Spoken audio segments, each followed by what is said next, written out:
Anti-racism protesters in the US continue to target Confederate monuments. Donald Trump saying he won't even consider renaming military bases that are named after Confederate military leaders.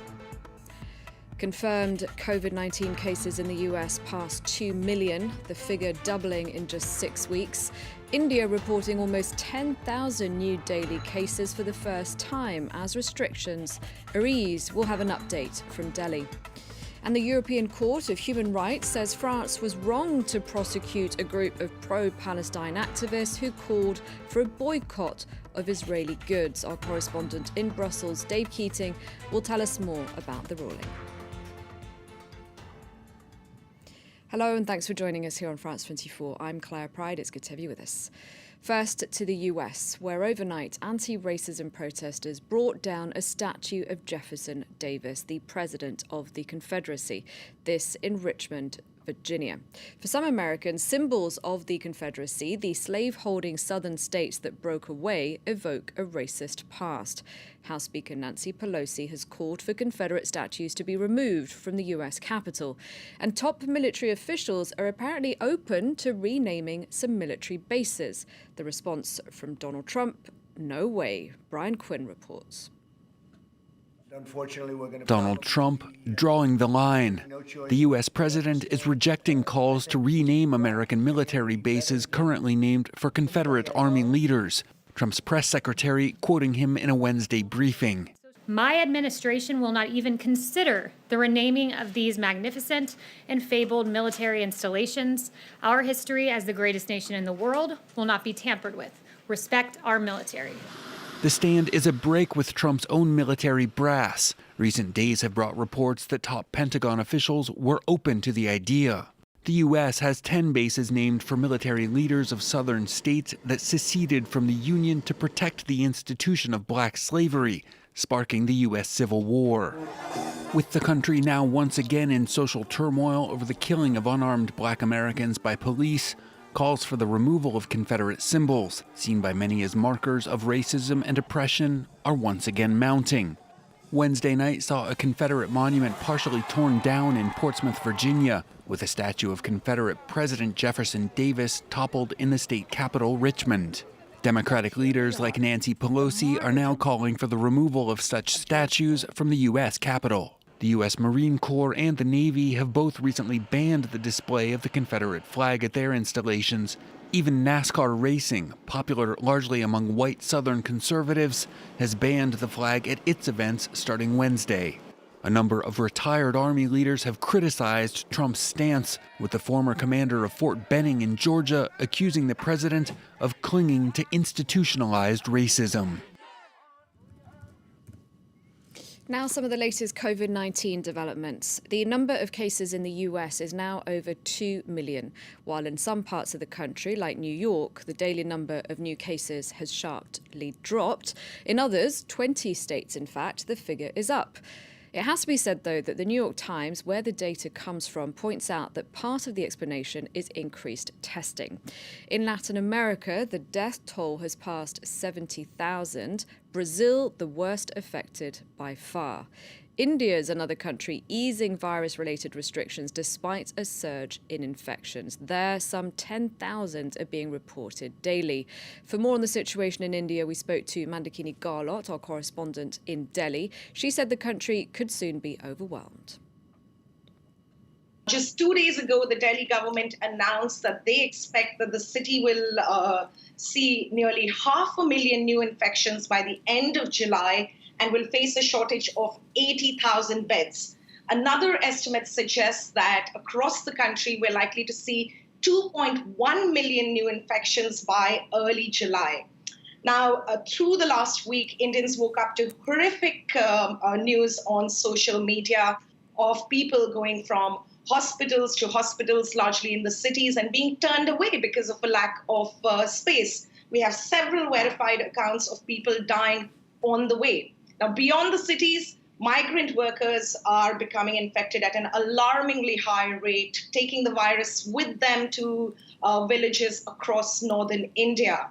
So as far as the virus goes, there's absolute chaos and a nation headed towards unimaginable crisis. And that's not the only crisis India is facing. There's the economy, of course. Here in Europe, we're fortunate enough to be past the first spike of COVID-19 infections, and many people are starting to plan summer holidays, with the EU's internal borders set to reopen soon. One country that's managed the crisis relatively well and is now hoping to attract a lot of visitors is Portugal. Ellen Gainsford reports. With less than a week to go until its borders reopen, Portugal is preparing to welcome visitors again. 1 in 5 people earn their livelihoods through tourism in the country, so ensuring holidaymakers' return is vital for the economy. With the coronavirus pandemic still a threat, technology is going to play a role in controlling social distancing. A camera will keep an eye on the number of people on the beach. Il y aura des drapeaux. Un drapeau vert triangulaire pour indiquer qu'il y a 30% de capacité, après jaune 66% et rouge pour 100%. Meanwhile, in town, there's free antiseptic gel dispensers in the streets and plastic sheeting between tables, while local residents can get free coronavirus tests. Tourism accounts for 17% of the country's GDP. The government is keen to show that precautions are being taken. It sets safety standards for restaurants and hotels that will guarantee a certain amount of regular cleaning is done. Cleaning staff now take 30 minutes on hotel rooms, twice the time they would previously. Pelo país e no turismo de Portugal, transmitiram uma mensagem de confiança e já se vê procura de mercados estrangeiros, sobretudo Espanha e norte da Europa. With the summer season about to begin, Portugal is hoping its efforts will be enough to reassure visitors. The European Court of Human Rights has ruled against France in a case concerning activists who campaigned in favour of a boycott of products imported from Israel. The head of the France-Palestine Solidarity Association calling the ruling a victory for freedom of expression. Dave Keating is covering this story. He joins me now from Brussels. Dave, if you could start off by telling us more about this ruling. Yeah, this has been a long time in coming. It actually stems from an incident back in 2009 when 12 protesters who are part of the Boycott, Divest and Sanctions movement, BDS, boycotting products imported from Israel. They went into a Carrefour supermarket outside the French city of Mulhouse on the German-Swiss border, and they handed out leaflets telling people that if they buy products from Israel, they are supporting Israel's crimes in Gaza. Carrefour didn't press charges against them for that, but the French state did go after them on the basis of discrimination law.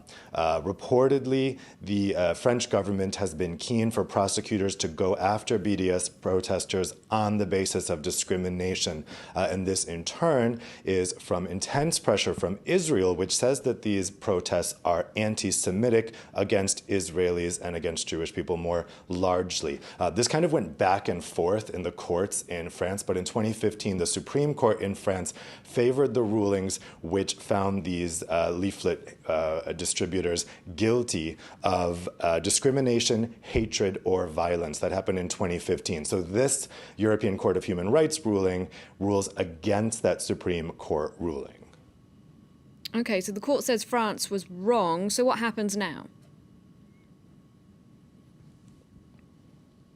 Well, you can see from the reaction to this that this is a very live issue still, even though this case stems from 10 years ago. We've had really varying reaction. Amnesty International came out welcoming the ruling and saying it is a blow against the French government's larger efforts to call the BDS movements anti-Semitic. The court said that this was a violation of free speech and that these people had the right to criticize Israel in this way. But this is a live issue everywhere in Europe. Germany last year, the parliament passed a resolution calling BDS anti-Semitic.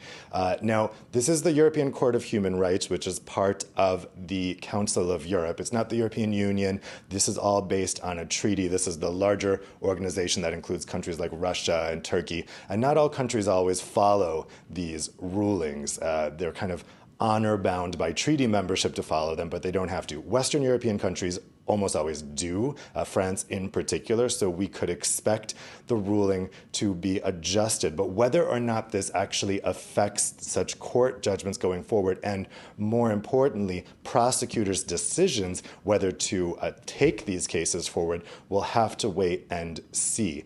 There's a lot of cases like this pending throughout Europe. This sends a signal to all of those judges and all of those prosecutors that they will run into trouble at the ECR level in Strasbourg, ECHR level in Strasbourg. But whether or not that really has an effect on judges and prosecutors, we'll have to see. All right, thank you very much indeed, Dave. Dave Keating in Brussels there.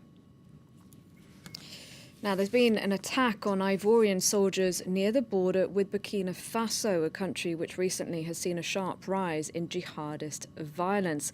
Leanne de Bassompierre joins me now from Abidjan. Leanne, what more can you tell us about this attack?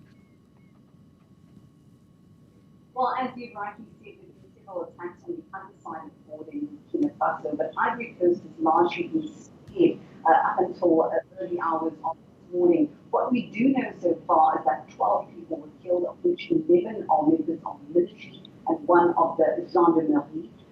6 others are wounded and another is missing. Of the assailants, who are believed to have come from Burkina Faso, one was killed and another escaped. He was wounded, though, when his fellow assailants managed to be with him.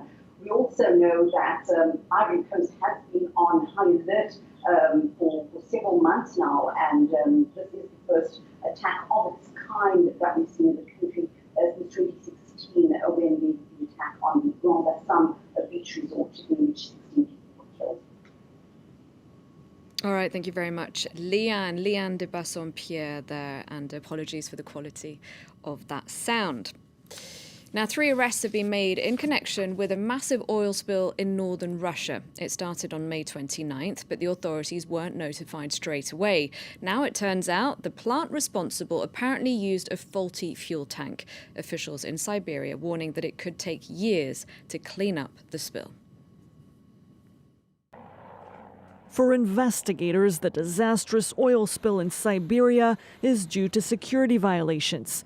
The Norilsk power plant had been banned from using the container that leaked 21,000 tons of fuel. Получено заключение экспертизы промышленной безопасности, согласно которому резервуар номер 5 не в полной мере соответствует требованиям промышленной безопасности и может эксплуатироваться при условии выполнения ряда ремонтных мероприятий. The plant's director and 2 engineers have been arrested for breaching environmental protection rules. These satellite images show the area before the spill, right after the spill, and 2 days later, when the fuel polluted new chunks of the Abernaya River. Rescue teams have used booms to contain the oil and pump it into containers. This first phase of the operation will take days, but that doesn't mean the river will then be clean. Thorough cleaning will take years. Why? Because we perform mechanical cleaning. And to completely clean the territory, it must be treated with sorbents, organic products, coagulants, which will process the fuel. The first visible effects of the spill are the dead animals found across the region.